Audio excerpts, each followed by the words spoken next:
Við ætlum að snúa okkur til Íran að gefnu tilefni og hann hingað kominn Kjartan Orri Þórsson sem mið-austurlandafræðingur og sérfræðingur í málum í Íran og dvalið þar eitthvað. Já. Þetta náttúrulega hrikalegt ástand í landinu. Við höfum rættum svolítið saman hérna þegar voru mótmælaalda enn einu sinni sem að gekk yfir landið og við vitum að stjórnvöld eru óvinsæl. Já. En þeir ráðist á landið að þá kannski breytist tónninn. Já, það... Þá flykkjast allir bakið flaggið eins og Bretarnir segja. Já, það svona komin svona kannski... Ég meina, skoðanir Íran náttúrulega margar og þeir sjálfur sko, en jú, það virðist vera svona að þetta eitthvað sem svolítið yfir strikið þessar árásir á almenna borgara líka sem að Ísraelar virðist vera að gera. Þannig að það spurning hvað þetta þýðir fyrir einmitt fólki í landinu og það fá fram það sem að það vill sko. Það nú kannski ólíklegt að það geti staðið upp einhverja svona lífvænlegar mótmælahreyfingar þegar það verið að lofta sér á ofan frá Ísraelum að það nú ólíklegt að eitthvað geti komið upp að það sem geti þá skipt stjórn í landinu sko. Og annarlega gerist það ekki undir svona þrýstingi. Það var nú í byrjun Úkrænustrísis að það var nú talað að það myndi fljótt grafast undan Pútín. Það bara gerist þveröfugt sko. Og má ekki ætla að það verði þarna núna að Íranir hugsi sér svo að við ætlum að fá að ákveða hvað við ætlum að gera í okkar eigin landi og hlýðum ekki öðru þjóðum allra síst stjórnvöldum í Ísrael. Já, ég meina að, ég held líka að sé nú alveg óhætt fyrir okkur að fullera að, kannski sterkasta sjálfsmyndi þannig að sé Íran sem land og sjálfstætt land sem á að fá að ráða sínum einn örlögum sjálft og þar sem að þessi árás þá sem að svona, já, ég veit ekki hvernig maður kategorisera hana í raun sko, svona, að því að hún ekki beint upp úr þurru en hún samt svona, kemur þetta sérstakt og hún svona einhliða að einhverju leyti og svolítið frek að þeir bara taka lífi svona ráðamenn og jáfnvel samningamenn og velja sér einhver skotmörk og eru síðan að koma í veg fyrir eða eru brjóta á bak aftur kjarnorku áætlanir Írana og telja sig að hafa fullan rétti þess. Já, en þetta sko eiginlega allt kolólulegt hvernig þeir eru að gera þetta, bæði með því bara hvernig þessar árásir eru framkvæmdar og svo þess utan það var máttu ekki vera að ráðast á kjarnorku innviði þar sem að það þykir bara alltof hættulegt að vera að sprengja svoleiðis og þess utan virðist þetta líka vera þetta ísraelska verkefni að losa Íran við allar kjarnorku áætlanir og svoleiðis sé svona kannski svipað og verkefni sem Ísraelar búin að ráðast í á Gaza þar að segja að leysa upp Hamas sem ómögulegt og það sama gildir þetta verkefni þeirra í Íran núna sem þeir segjast vera að gera. Það getur virkað öfugt að því meira sem að þeir djöflast á Gaza því líklega að það verði mynduð bara eiginlega herska og andstaða gegn þeim. Það lítur að vera á tímaspursmál hvernig palestínumenn fara að svara. Nákvæmlega og sama getur gerst í Íran að þetta flýtir fyrir þessa Íranir stefni á kjarnorkuvopn. Já, þetta orðið komin einhver svona þversögn þarna í einhvern veginn að Ísraelar segist vera ráðast á landið út af því að þeir getu eignast kjarnorkuvopn og Íranir segja á móti að þeir þurfa að eignast kjarnorkuvopn svo Ísraelar geti ekki ráðast á landið og þannig erum við einhvern veginn komin í ákveðna dilemmu sko, sem svona erfitt að sjá hvernig hægt að leysa eða það allavega með engum móti hægt að leysa þetta á einhverjum vígvelli þar að segja að við vitum að þessi kjarnorku innviðir og þessi staðir þar sem að það verið að auka úran og allt þetta þeir eru bara staðsettir svoleiðis að Ísraels her kemst ekki í það þar að segja að þú getur ekki sprengt það frá loft eða neitt svoleiðis þannig að þú þyrftir þá að vera með einhvers konar landgöngulið eða eitthvað svoleiðis sem mjög ólíklegt náttúrulega að eða bara Ísraelar hafa ekki bolmagn í það í raun. Kæmust raunverulega ekki á svæðið því þeir þurft að fara yfir önnur lönd. Já. Og það talið að kannski svona einu eini herinn sem að gæti ráðið þetta verkefni væri svo bandaríski sko, þannig að það er búið að setja upp þarna, já, maður hefur kannski stærstar áhyggjur af því að þetta sé endalaust verkefni einhverju leyti, þar að segja, þetta er ekki svona eitthvað clean cut þar sem að menn fara inn og klára eitthvað eitt mál og fara svo út eins og svona Ísraelar hafa svona pínu gefið í skinn, þeir ætla nú bara að klára þessa innviði og segja þetta gott en maður hefur nú frekar áhyggjur af því að þetta verði einhvers konar endalaust stríð og maður svona er kannski svolítið ennþá að bíða að sjá hvernig Bandaríkjamenn ætla að bregðast við því það sem að stjórnvöld þar hafa svolítið talað gegn því að Bandaríkjamenn sé að blanda sér í svoleiðis og þá er kannski svona eitt af þessum stóru stefnumálum Trump að vera ekki að byrja svona stríð en svo spyr maður sig hvað gerist þegar Íran er mögulega að ráðast á bandarískar herstöðvar í Miðausturlöndum ef þeir gera það, hann kannski samt ekkert alltaf líklegt að gera það sem að það geti þá getur samband Írana við nágranna sína súrnað mjög hratt líka sem að það eru oft svona sambyggðar öðrum herstöðum og svo leiðis en líka bara þá þú tala hvað í arabísku furstadæmunum eða eitthvað slíkt einmitt, að það sem að kannski bandarískar herstöðar eru en það eru kannski sambyggðar einhverjum lokal herstöðum En Írani vilja ekki draga Bandaríkin inn í átökin? Nei, menna Íranir segjast náttúrulega bara ekki vilja stríð yfir höfuð og að taka það náttúrulega skýrt fram að þetta sé ekki gert með þeirra vilja þetta er ekki eitthvað sem að þeir vilji gera og þeir voru náttúrulega að taka þátt í svona þessum diplómatísku leiðum til þess að koma í veg fyrir þetta, koma í veg fyrir að hlutirnir myndu stigmagnast svona eins og þeir hafa verið að gera og það var nú að dagskrá samningaviðræður í gær sem að fóru náttúrulega gjörsamlega í vaskinn sko eftir þessar árásir á föstudaginn að menn Íranir segja náttúrulega líka að þessar samningaviðræður voru náttúrulega fyrst og fremst við Bandaríkin og þeir tala náttúrulega að það sé svona ísraelsk bandarísk árás sem að er, Herðu, en Ísrael er með kjarnavopn og eins og við þekkjum bara frá Indland og Pakistan að gamli fjendur, ef annað þeirra er komið í kjarnavopn, þá vill hinn fá það líka og Íranir vilja koma sér upp kjarnavopn eða hvað? Þykjast þeir ekki vera að koma sér upp kjarnavopnum, það vita allir að það er markmiðið. Já, eða þú veist, þetta er eins og þetta sé svona einhver leiti svona tvískipt markmið einhvern veginn hjá þeim sko, og þeir segjast náttúrulega ekki vilja kjarnavopn en það er náttúrulega en það er nú bara þannig að það er kannski svona stór hluti af einhvers konar þjóðaröryggi þeirra að þeir séu með kjarnavopn sko.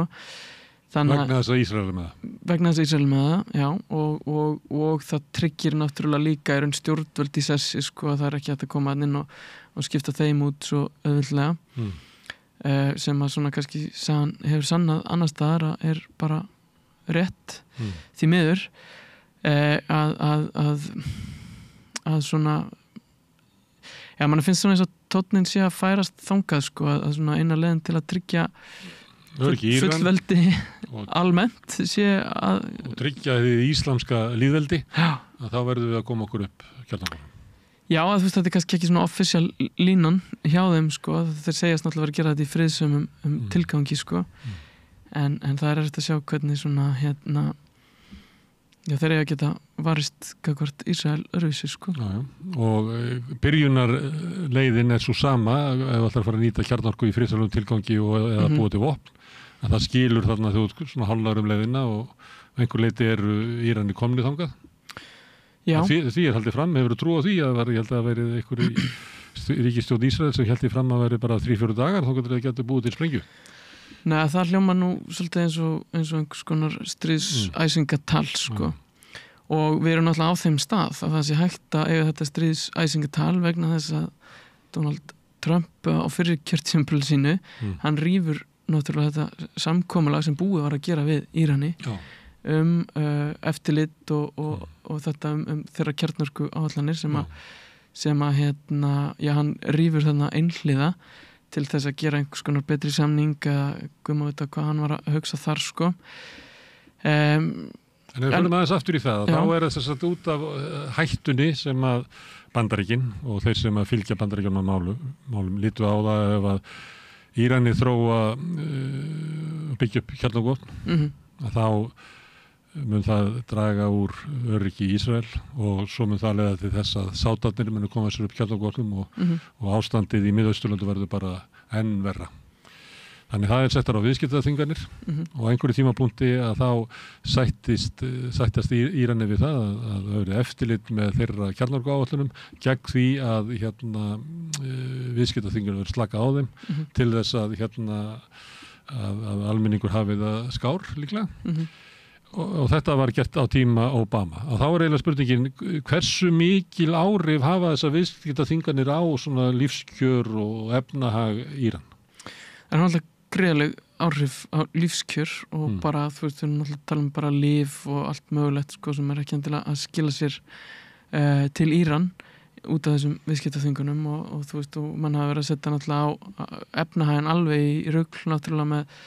viðskiptaþvingunum á olíu og allt þetta og erfitt að selja hluti, að flytja inn og út úr landi og allt svoleiðis og gefa nú bara auðvitað að það setur almenning í erfiða stöðu sko, þegar það er ekki hægt að selja út afurðir frá Íran. Þannig að Íran í kannski svipar stöðu og Kúbverjar voru nú lengst af sem hafa verið miklu með viðskiptaþvingunum en nutur reyndar viðskipta við Sovétríkin og kannski verri stöðu heldur en til dæmis Rússland að það einhvern veginn skakklappast Rússland áfram þrátt verið mjög harðar viðskiptaþvinganir frá Vesturlöndunum eða voru viðskiptaþvinganir á Íran víðtækari og náðu þar til landa sem að Rússar í viðskipta við í dag? Það er náttúrulega búin að standa í svolítið langan tíma og búið að vera svolítið svona í Íran og búið að vera svolítið svona þungur róður þar lengi einhvern veginn. Þannig að þú veist það er kannski tölvört öðruvísi kannski efnahagur þar heldur en í Rússlandi. En þeir hafa nú líka verið að selja, þú veist það er þessi vopnasamningar sem er á milli Íran og Rússland til dæmis, þannig að þeir hafa nú verið að ná einhver út úr landi og svoleiðis sko. Og kannski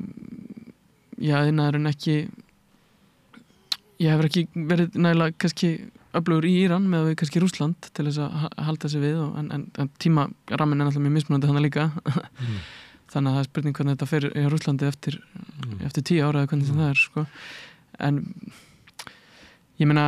þetta er náttúrulega það er Íranir hafa og íransk stjórnvöld hafa nú í raun gegnum tíðin alveg sýnt einhvers konar samstarfsvilja en kannski ekki mætt honum annar staðar. Bandaríkin hafa verið tregir til að semja við það og draga úr spennu í raun. En Obama gerði þennan samning og markmiðið var að hafa friðsamara ástand í Miðausturlöndum og slakaði aðeins á viðskiptaþvingunum, það voru ekki aflaðar alveg. Nei, hann slakaði og þetta átti að gerast í einhverjum svona skrefum og svoleiðis. Trump rauði þetta. Biden, hann var ekkert að endurvekja hennar samning. Hann stóð við ákvörðun Trump. Já, og það var náttúrulega líka svona og hefur verið mótstaða í Íran til þess að semja við Bandaríkjamenn. Það sé að engu treysta þess að Bandaríkjamenn. Já, og það er nú bara töluvert mikið til síns máls.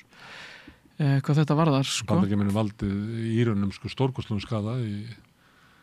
langa tíma. Og þetta kom náttúrulega bara strax í raun upp sko áður en að Trump var forseti sko þessum að repúblikanar fara að hóta þessu og þessum að þetta eyða þessum samningi með einu pennastriki þannig að kannski svona traustum þennan samning kannski minna en hefði geta verið og hefði átt að vera sko. Og þetta sem ekkert í fyrsta skipti var líka bara þegar Bush var forseti sko þá gekk erfilega að fá, þá var komin svona umbóta sinnaður forseti í Íran sem vildi semja við Bandaríkjamennum. Hann talaði svona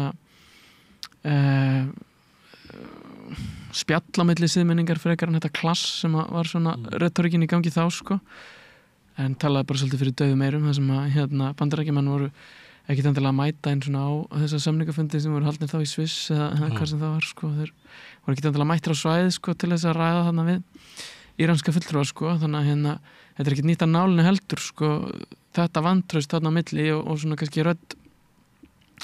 innan Írans þar sem eru kannski hafa verið harlín menn að tala bara þetta að Bandaríkin séu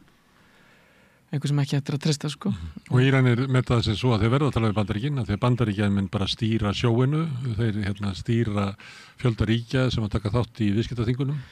en eins og svona venjulegu tilfelli myndum að segja að Írani geti þá kannski bara rætt sérstaklega við Evrópu eitthvað svoleiðis. Sérstaklega vegna þess að það náttúrulega tengsli, sagan á milli Bandaríkjanna og Íran út af sendiráðstökunni og öðru slíku náttúrulega sérstaklega bitur. Bandaríkjanna eiga slæm samskipti við fjölda ríkja, en líklega fá eru jafn svona rafmögnuð og samskipti við Íran. Til dæmis landsleikir Bandaríkjanna og Íran í fótbolta geta verið eins og borgarastyrjöld. Þú veist, eins og stríðöld fyrir ekki bara. Já, ég meina, þú veist, bara bæði og einhvern veginn.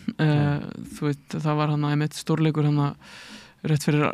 aldamótin, sko, það sem var svona mikið látið um það að Íran hafi sigrað Bandaríkin á HM 98 eða eitthvað svoleiðis. En þá kannski snerist það nú samt svona meira eða var tilfinningin kannski hjá Íran frekar sko svona gleði yfir því að einhvern veginn sigra þarna Bandaríkin sko og það var nú alveg svona farið í ákveðna svona fótbolta diplomasíu eftir það sko, það sem það var svona verið það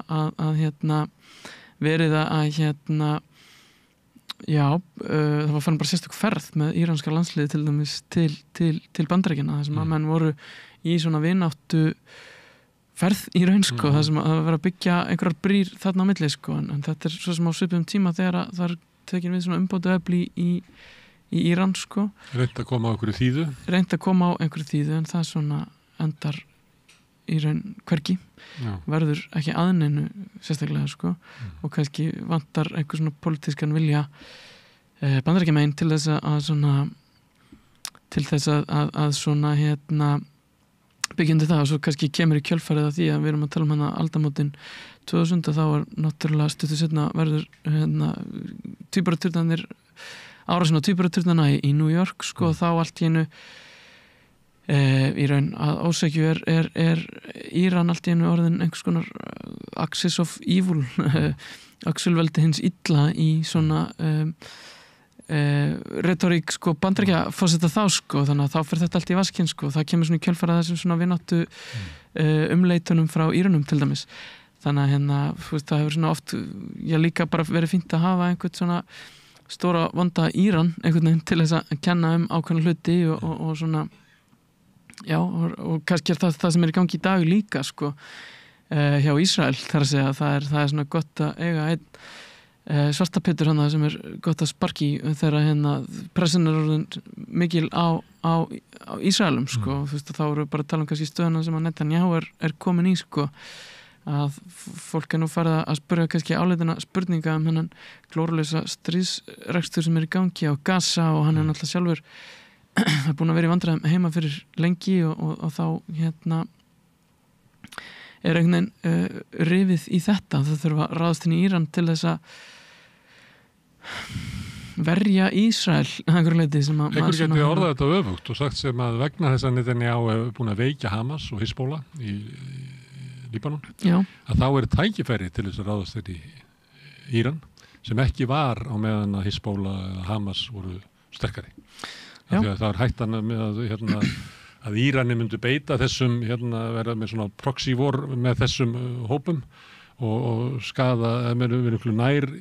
Ísrael, og getur valdið einhverju skaða á meðan að Ísrael hefur ofurtrú á loftvörnum sínum og til þess að engi sérstaka hættu að stafa að Íran. Nú er tækifærið, myndi kannski einhver segja að Netanyahu hefði hugsað. Já, eða þú veist, ég held að bara þetta svona kannski ekki hvort annað einhvern veginn, en það er alveg klárt að hann er búin að vera að hugsa þetta í lengri tíma. Þetta kemur ekkert svona allt í einu einhvern veginn að þessi árás sé gerð, þannig að bara það er búið að vera undirbúið þetta í langan tíma, eins og við sjáum bara hvernig þetta er útfært hvað föstudagsmorgun eða nótt. Þar að segja þegar menn eru teknir út svona þessir háttsettu herfóringjar og annars líkt, en að þetta er tímasetningi sem að verðist vera svona henta vel fyrir Ísraelsmenn sko, og kannski bæði vegna þess að það ákveðin pressa á Netanyahu sko, en líka vegna þess að það hendi vel en við erum búin að vita það svo sem í svolítið langan tíma að varnir Írans séu orðnar töluvert verri heldur en þær voru, þar að segja þessi svona varnarlína sem var kannski Hamas að einhverju leyti og Hezbollah sem að gátu aðstóð Írani á landi niðri hana í löndunum í kringum Ísrael staðsettir þar að þá þeir horfnir og geta í raun ekki beitt sér neitt og svo vitum við í raun líka eða höfum svona talið okkur vita að loftvarnakerfi Írana sé svona töluvert laskað eftir árásirnar sem átt sér stað í fyrra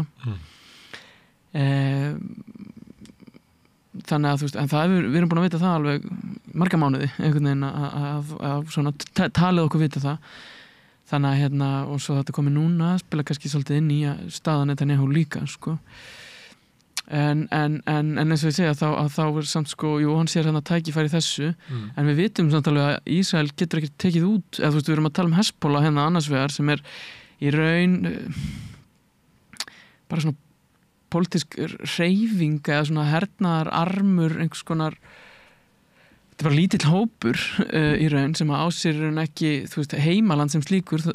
þó hann sé í Líbanon sko, þetta er ekki þjóðríki sama gildur Hamas sem náttúrulega kannski að vinna í einhverjum aðstæðum sem eru alveg galnar sko, á meðan við erum að tala um að Íran er þjóðríki við erum að tala um 90 milljónir mann sem að búa hana við erum að tala um risastórt land sem bara tvöfalt Frakkland að flattamáli sko. Það 10 milljónir sem búi í Ísrael. Það 10 milljónir sem búi í Ísrael þannig að við erum að tala um bara miklu stærri bita og við erum líka að tala um sem við vitum bara frá einhver svona hernaðarlegum sjónamiðum að takmark Ísraela er ómögulegt að ætla að taka út þessa neðanjara byrgi. Þú ekki lesið biblíuna Davíð og Góliat? Ég meina, það bara innprentað í sko, þjóðarsál Ísraelsmanna, ég meina, ef að tala um 6 daga stríðið, ef að tala Já. Þetta, ég er svo sem margir í Ísrael sem bara trúa þessu, að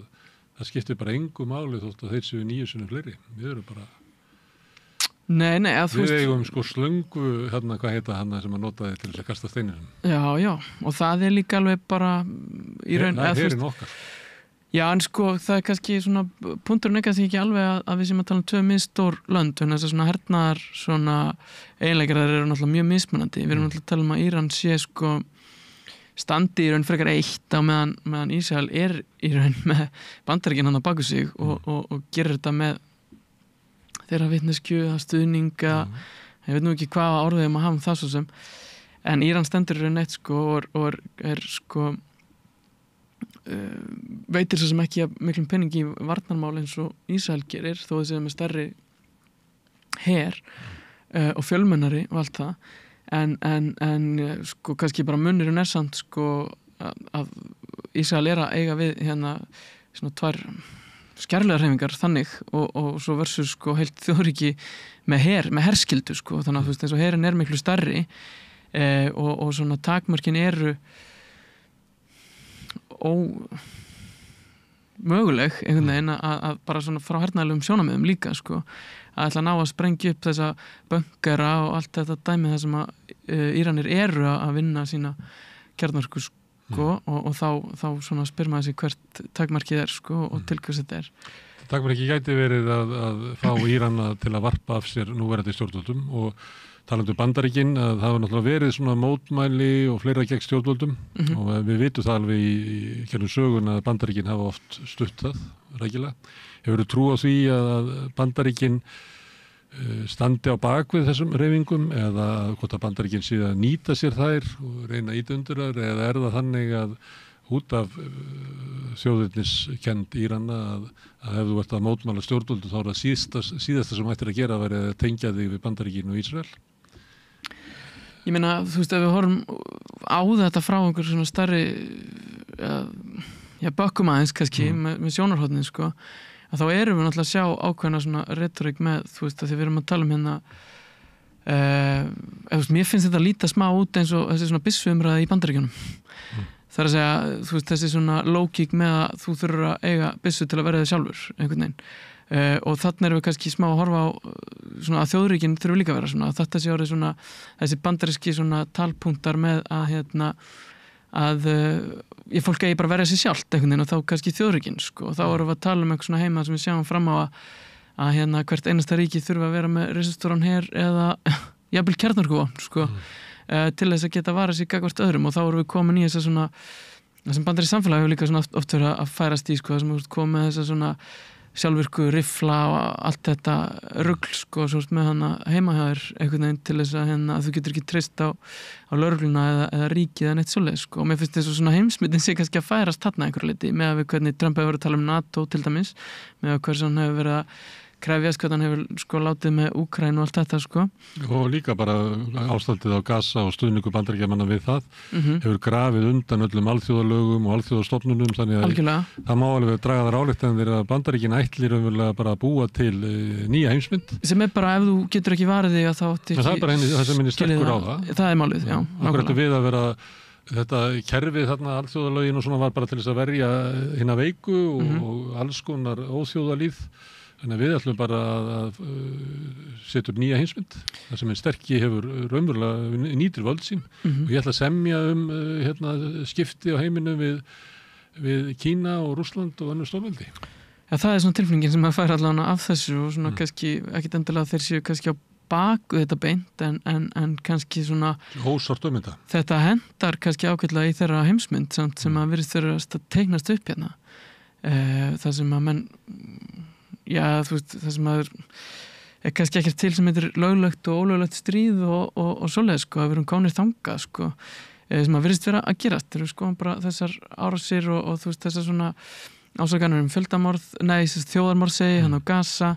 við horfum bara þessar árásir sem eru núna á Íran sem eru líka skilgreindar ólöglegar út frá öllum mögulegum sjónarmiðum, stríðsglæpir og allt þetta, og það skiptir bara engu máli að það séu stríðsglæpir og það virðist vera kannski leiðin sem að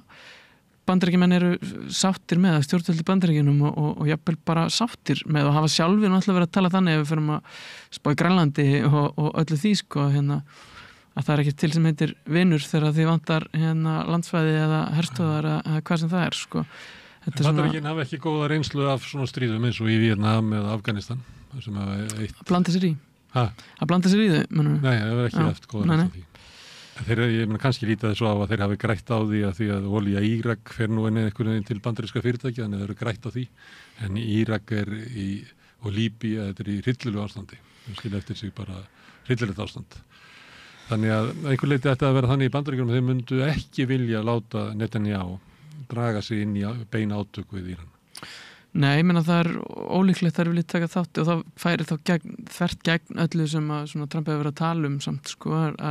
ef Bandaríkjamenn myndu fara að senda einhverja herafla hana til Íran. Og líka bara út af því hvað Íran er, því að Íran er náttúrulega með svona þjóðurniskennd og þjóðurnishyggju kannski sem að nær sko mörg þúsund ára aftur í tímann. Eiginlega kannski bara, þú ferð ekki mikið dýpra bara á plánetunni sko. Nei, þetta er svona mjög gamalt. Þetta er búið að vera ríki þarna síðan elstum með buna eins og sagt er. Algjörlega. Og það er raunverulega ríkt í þjóðinni að það er ekki bara verið að verja nútímann, heldur er verið að verja marg þúsund ára sögu. Já, og þú veist, bara þessi þjóðarnisvitund hefur verið til bara ógeðslega lengi, sko. Eitthvað sem að við svona, líka við náum ekki utanum, sko. Og þú veist, en við getum alveg líka hort inn í svona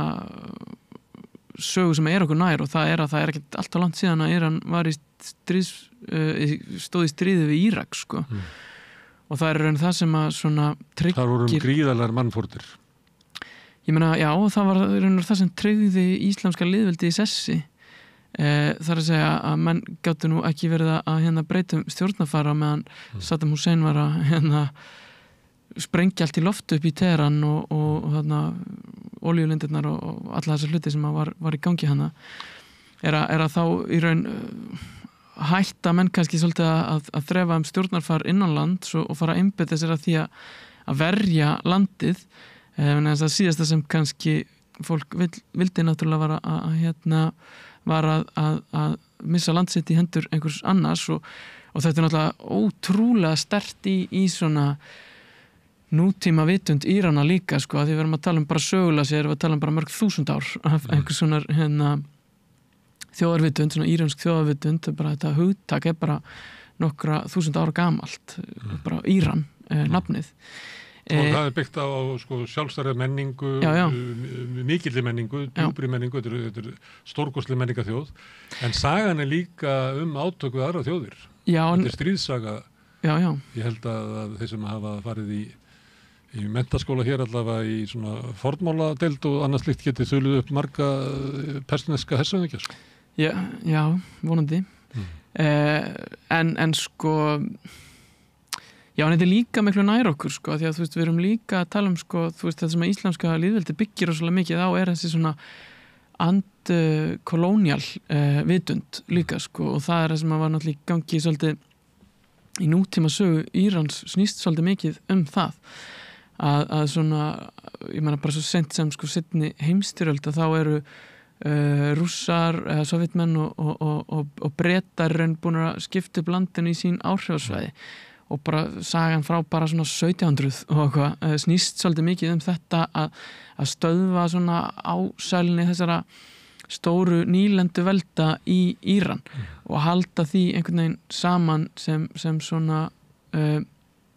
sjálfstæðu ríki meðan öll löndin í kring falla undir einhvers konar, ég verði einhvers konar nýlendringin, kannski Ottoman Tyrklandið sko. Að þetta allt þetta er svo ótrúlega svona sterkt í nútíma sann snýst svolítið þetta að einhverju leyti að halda sínum landamærum, halda landinu saman sko. Og það okkar hlutverk að Íran falli ekki á okkar vakt. Já, þú veist það gríðarlega langar raðir af fólki sem hefur staðið þá plikt og það má ekki gerast hjá okkur. Í raun sko. Já, þú veist þetta allan hluti af þessu og þetta hluti af þessu svona íranska identity sko. Og árásir Ísraels manna og Ísraels bara kveikti þessu bara. Ég meina, já, þetta hefur náttúrulega alltaf verið til. Þetta hefur alltaf verið... Nú þetta bara númer 1. Það ekki verið að fara að ræða hér ykkur innanríkismál. Hlutverk okkar að verja landið. Það að minnstu kosti það sem maður óttast, sko. Og það svona, þú veist, maður var bjartsýnn þegar þessi samningar eru gerðar hann í tíð Obama, sko, mögulega sé eitthvað opnast. Þú veist, það að kannski fólk fer að sjá að umbótaöfl innan Írans til dæmis, þau hafa eitthvað að segja, þau geta sami, þetta kannski bara leiðin út úr því bága efnahagsástandi sem búið að vera, það einhver samningarleið, það umbótaleiðin, það allt þetta það reynist svo vera bara ekki þannig og svona náttúrulega niðurstaðan úr því var einhvern veginn bara að þú veist að síðustu kosningar þar síðustu kosningar og reyndar svolítið óvænt og skrítið ástand sem kom upp þegar fyrirhandi forseti lést í þyrluslysi en þegar hann bauð sig fram að þá var bara íhaldsamir kandidatar bæði sem bauð sig fram á þingið og til forseta sko þannig að Írans stjórnvöld náðu einhvern veginn að nýta sér þetta svona umbótaöflin virka ekki ástand til þess að svona herða þetta allt saman aftur þó núna sé komin forseti sem var svona óþekktur eða svona óþekktari að mest kosti og einhver leiti umbóta sinnaður sko Það þarf ekki að vera mjög umbóta sinnaður til þess að flokka sér slíkur innan alla harðrínu mennina algjörlega sko en svona já þeir sem fá að bjóða sér fram yfirleitt bara alls ekkert stöðlega umbóta sinnaður sko að það hefur svona verið tendensin síðustu ár sko En efnahagsástandið og lífskjör almennings, hvað eru þau miklu lakari heldur en í, hvað segja bara, Írak eða þetta hefur Jórdaníu? Þetta hefur verið svona bara, þú veist, íranski gjaldmiðlinn hefur bara verið í frjálsu falli gjörsamlega upp á síðkastið, sko. Og þetta hefur orðið ansi slæmt og erfitt bara að ná endum saman fyrir alla, sko. En svo virðist vera svona að væri mögulega einhver svona von fyrir því sko að svona markaðir voru að bregðast vel við því að þessum samningaviðræðum sko sem að Íranir voru að eiga við Bandaríkjamenn sko og svona miklar vonir sem að voru bundnar við það virðist vera en það núna allt komið náttúrulega bara í algjöra steik sko og svo bara spurning hvernig svona efnaðurinn bregst við svona stríðsástandi náttúrulega en hann fer í einhver svona allt annan ham og ekkert verið, það ekki ljós við enda á neinum göngum í þessu. Trump hérna sem að hann sagði að þeir eru bara, hann sagði að svipað og hann sagði með Úkraínu og Rússland að þeir eru bara að leyfa þeim að hatast svolítið. Það væri það mikill svona hiti að best að tappa þessu bara af, leyfa að sprengja hvort annan í nokkra vikur. Já, en hann hefur nú samt verið já, og þeir svolítið svona hótað öllu illu gagvart Íran, sko, allt þetta there's more to come og hérna you ain't seen nothing yet og ég veit ekki hvað frasaður að hlaða í þarna, bara bæði Trump og hann Rubio og þessi gaurar, sko. Þannig að þeir eru nú kannski tölvöld aggressívar í tali þar heldur en gagvart Úkraínu og Rússum, sko. En getur ekki verið að taktíki sér þá að Íranir komi núna með skottu á milli lappana og samþykki það að bara fella þetta kjarnorkuplan sitt allt saman gegn því að fá að bara vera í friði? Já. Bara þannig að loftrásar hætti, sko. Svo getur við séð til með viðskiptaþingarinnar, kannski eftir 3 ár. Mér finnst það verið ómögulegt fyrir írönsk stjórnvöld að gangast við ekki sérstaklega líklegt, sko. Og svona því miður og svona kannski tónnin í þessu, sko, það var einhver svona íranskur toppdiplomati sem talaði þetta, sko, hérna sem, sko, að þeir vilji svo mikið, sko, að þeir líka við vilja að það séu laðar niður bara svona deildir í háskólanum, sko, og svona hans takeaway var bara eitthvað svona hvað næst, meðum ekki opna starffræðibækur þar að segja að það var svo mikið að stöðva íranska þekkingu og svona þessa hluti að það lamar að það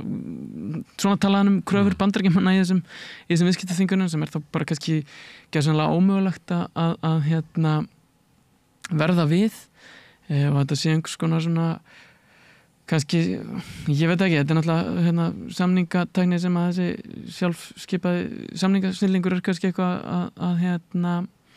nota sem að ganga allt og langt og bakka svo eitthvað aðeins en þegar þetta er komið þarna þá ég sé ekki alveg hvernig þetta á að geta að spilast við samningaborðið, sko. Eða til þess að það þyrfti að gerast þá held ég að svona Íranir þyrftu að eiga einhvers konar eða geta smíðað einhvers konar sigur narratív þar að segja já, að þeir komi út úr þessum átökum sem einhvers konar sigur er ekki bara þeir hafi luffað og gefist upp og gangi nú að samningaborðinu heldur verðið að vera eitthvað við svona enda gangana fyrir þá hvað það er veit ég ekki